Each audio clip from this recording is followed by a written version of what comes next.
आप ये मत समझना कि ये आपका 4th ग्रेड का पेपर है। 53,000 समथिंग भर्ती है, 52-53,000। अब बात करते हैं इस पेपर की। अगर इस पेपर में आपका सिलेक्शन नहीं हुआ, भगवान ऐसा न करे, हो जाए आपका, लेकिन सबका तो होने से रहा। 20 लाख लोग जाएंगे कम से कम, पोस्ट तो 53,000 ही है। सरकार को तो इतने ही चाहिए, वो वही चाहिए जो उसे पढ़ने वाले हो, टाइम पर भागने वाले उसे नहीं चाहिए। सर आज कराओ कौन गे, आज वाली मैं पीडीएफ डाल दूंगा, पीडीएफ देख लेना। आज सिर्फ पेपर की चर्चा करते हैं हम।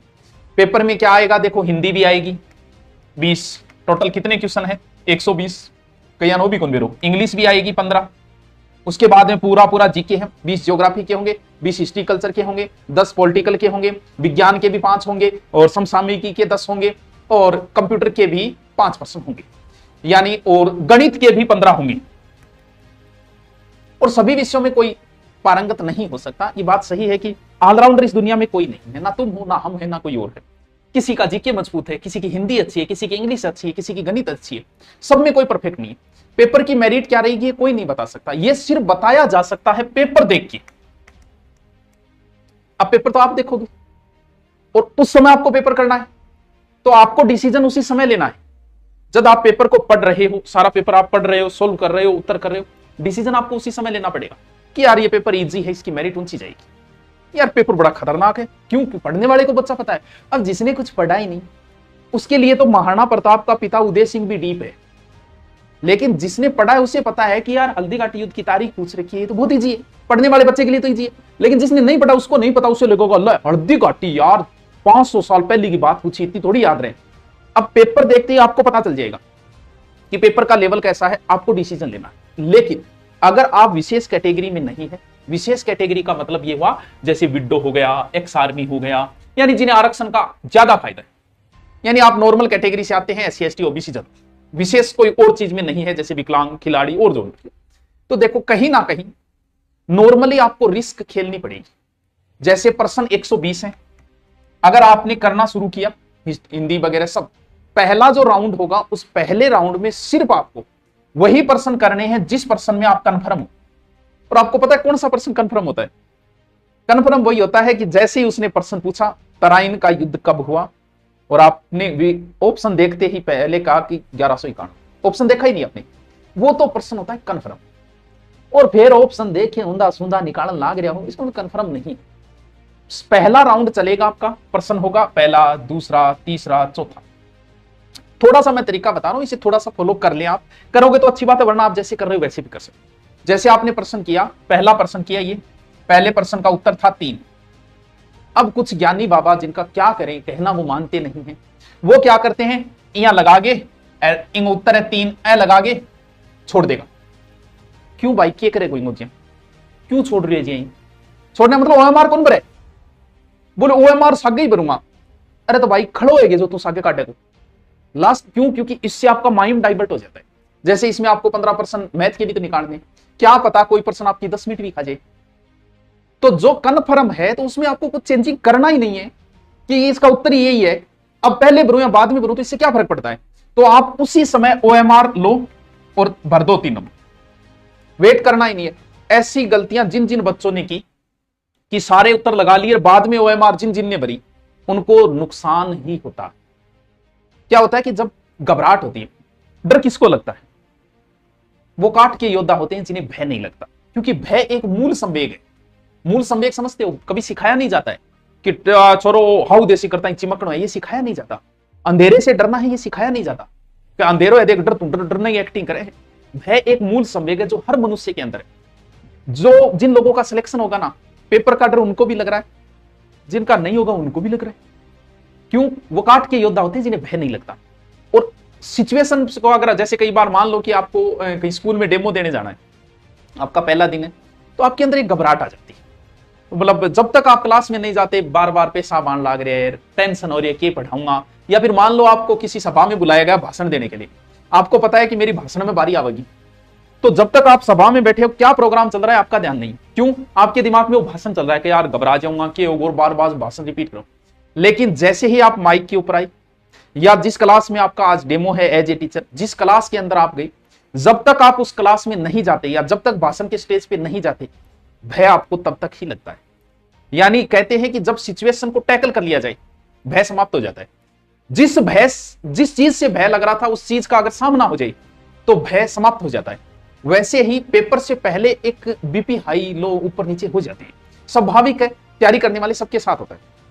उस सिचुएशन का एक ही तरीका है कि जैसे ही आपके हाथ में पेपर आए 2-3-4 मिनट तक आप कुछ मत करो, बस पेपर को ऐसे देखते रहो जैसे शाहजहां ताजमहल को देखता था, उसको निहारो, आराम से देखो, 1-2 मिनट का काम होता है।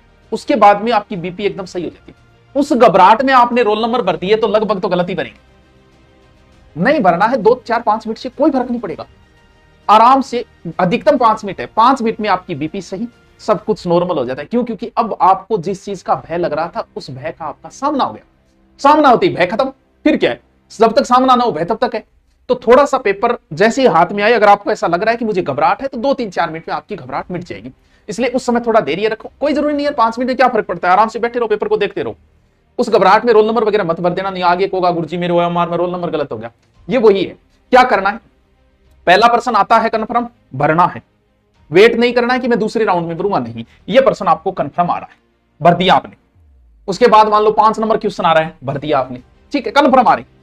कुछ क्वेश्चन ऐसे होंगे जो आपको आते ही नहीं, करना ही नहीं है, आते ही नहीं। जब आते ही नहीं तो यार क्या रिस्क लोगे तुम उन पर? इसका मतलब सीधे ही लगा दो कि ये 2 नंबर प्रश्न मेरे को आता ही नहीं है, मेरे को करना ही नहीं है इसको। क्यों? क्योंकि तुक्का मारोगे तो गलत जाएगा।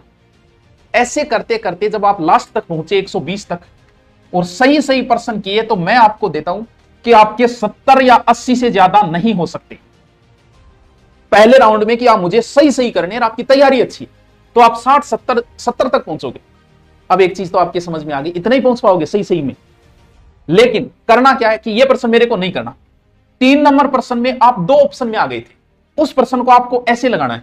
ऐसे लगाने का मतलब मैं एक बार इसको छोड़ रहा हूं, मैं 2 ऑप्शनों पे आया हुआ हूं कि इन दोनों में से कोई एक उतरे, तो इसको इस तरीके से लगा के छोड़ना कि मैं इसको दूसरे राउंड में करूंगा या करने की सोचूंगा, पहले ये देख लेता हूं कि मेरे सही कितने।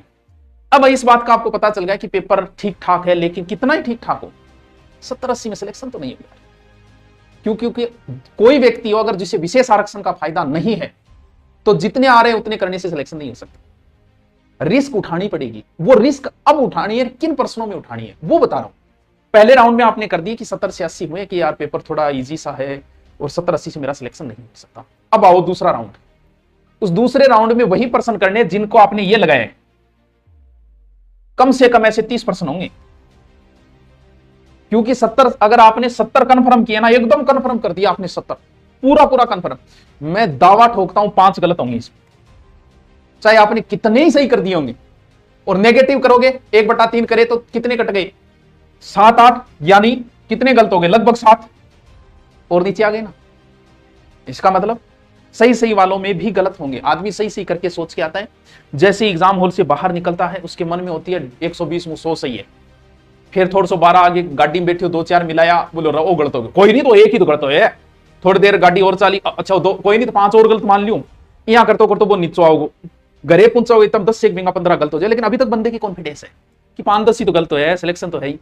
फिर मास्टर जी बताई की बताते हैं हवा निकल गई। क्यों? क्योंकि इतना 20 गलत हो गया। तो 2 ऑप्शन, अगर आप 30 प्रश्नों में मान लो 2 ऑप्शन पे आई, मैं क्यों बोल रहा हूं कि रिस्क उठाना, क्योंकि सही सही करके उतने से काम नहीं चलने वाला है। आप थोड़ा सा सिलेक्शन के लायक और थोड़ा आपका आईक्यू है तो आपको पता चल जाता है कि इस पेपर की मेरिट लगभग ये रहेगी। टफ पेपर है तो नीची रहनी है, इजी पेपर है तो ऊंची रहनी है। लेकिन फिर भी जितना आप सही सही कर रहे हो उससे काम क्या चल सकता है क्या? और मान लो 120 में से आप सही सही कर दिए, आपने 110 या 100 कर दिए, तो आप मान सकते हो यार कि मैं नजदीक हूं, क्योंकि 100 किए तो 10 गलत हो जाएंगे, वैसे करते करते 85 पे आ गए आप। जो 2 ऑप्शन पे किए, क्योंकि रिस्क कहां किस्मत काम करती है पता है। मान लो कि आप 2 ऑप्शन पे थे 30 प्रश्नों, यहां आपने गेम खेला कि 2 ऑप्शन हो तो मैं करूंगा, क्यों? क्योंकि मेरे प्रश्न कम है, मेरिट कहीं ना कहीं इतनी मेरिट तो नहीं रहनी चाहिए। तो मान लो आपने 30 प्रश्नों में रिस्क खेला, जिसमें से 15 सही हो गए, 15 गलत हो गए। भाई 2 ऑप्शनों में हो तो मैं ये तो मानता हूं कि उसमें 50% तो सही होंगे, 50 गलत होंगे। अब बताओ, मान लो कि 30 पे आपने रिस्क खेली, 15 सही में, तो भी आप प्लस में हो, तो भी नेगेटिव काट के आप बचत में ही रहे हो। लेकिन यहां किस्मत काम करती कि 30 में आपने तुक्के लगाए जिनके 2 ऑप्शन थे और उनमें से आपके 25 सही हो गए। ये तभी होते हैं जब तैयारी की हुई होती, ऐसे नहीं होंगे। जिसकी तैयारी है वो 2 प्रश्नों में तुक्का मारेगा, सही जाएगा। अब भाई साहब तैयारी है नहीं, फिर चाहे 2% पे तुक्का मारो, चाहे 3 पे मारो, चाहे न मारो, उसका क्या, वो तो 120 में 120 करके आएगा। बाहर आते जो बोलता है ना 110 करिए, मतलब भाई की तैयारी नहीं थी, ठोकिया जीता ठोकिया आना। बस ये 2 ऑप्शन वालों पे आपकी किस्मत डिपेंड करती है। इनमें अगर आपके सही हो गए ज्यादा तो आप अंदर हो, इनमें गलत ज्यादा हो गए तो आप बाहर हो। लेकिन जितना क्वेश्चन आए रेल में उतने करने से काम, भले आपको पेपर का थोड़ा बहुत अनुभव तो आप इस चीज को जानते हो, रिस्क खेलना पड़ेगा, ये गेम है। मान ली कि पोस्ट ज्यादा है लेकिन थारे बराबर में वह जगह first grade R, second grade R, वह आर एस आर आर, वह एस आई, वह से थारे बराबर में बैठे। आज ही क्लास में पूछे वो कौन कौन पेपर दे गया हो, और भी 2 या 3 ही हाथ नीचा, वो वही लोग थे जो अभी अभी 12वीं करके आए, फॉर्म भर नहीं पाए थे। बाकी सब पेपर देने जा रहे हैं, लेकिन सब कुछ सबको नहीं आता। कोई इंग्लिश में कमजोर है, कोई मैथ में कमजोर है, कोई हिंदी में कमजोर है, कोई जीके में कमजोर है।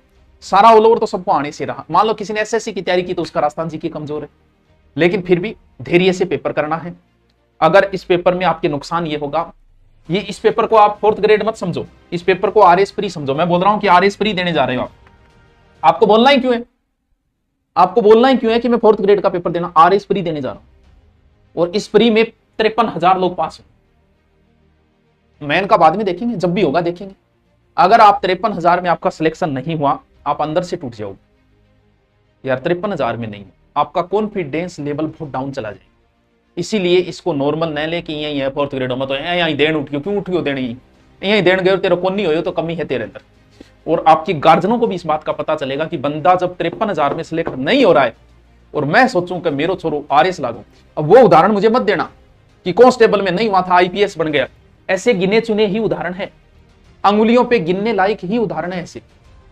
तो उन उदाहरणों से मोटिवेशन और जीवन नहीं चलता, उन उदाहरणों से प्रैक्टिकली चीजें असंभव होती है। जिनका कांस्टेबल बने, जो आईपीएस बने, ऐसे 2 या 4 ही लोग हैं, बाकी नहीं है। बाकी लोगों का सपने थे, उन्होंने तैयारी की, पहले कहीं ना कहीं नौकरी लगे, फिर उन्होंने आईएएस आरएस की तैयारी की। तो कॉन्फिडेंस डाउन आ जाएगा। पेपर को सीरियस होकर करना है, आरएस प्री मान के करना है कि मेरा आरएस प्री है। आंसी क्या मोय मोय, हाँ मोय मोय हो जाओ। तो आज का जो मैंने टॉपिक दिए थे वो अभी मैं टेलीग्राम पे डालूंगा। अब मैं आपका समय बर्बाद नहीं करूंगा।